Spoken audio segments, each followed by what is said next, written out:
স্বার্থপর এই দুনিয়া খোদার কসম কারোর জন্য থামে না, বড় স্বার্থপর। হ্যাঁ, যেদিন বাপের জানাজা পড়ে, যেদিন বাপের লাশ কবরে দাফন করে, সেদিনও বংশধর সন্তান ছেলে মেয়ে ঘন্টাখানিক 2-4 ঘন্টা কাইন্দা কাটটা হইলো, রাতের বেলা ঠিকই ভাত খায়। হ্যাঁ, পাশের ঘর থেকে খানা আনে, ওরা ঠিকই খায়। স্বার্থপর দুনিয়া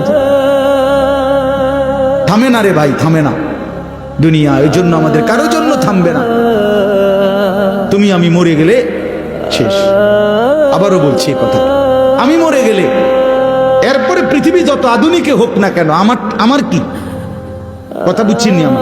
আমি মরার পরে যদি সবার ঘর স্বর্ণের বাড়ি হয়ে যায় তো আমার লাভ হইল কি? আমার মৃত্যুর পরে যদি সব মানুষ আধুনিক হইয়া সাঁদের দেশেও জায়গা, আমার ফায়দা কি? আমি তো না, আমি তো মরে গেলাম। যে কবরে চলে গেল সে কি আর ফিরে আসবে? আল্লাহ আমাদেরকে বুঝ দান করেন।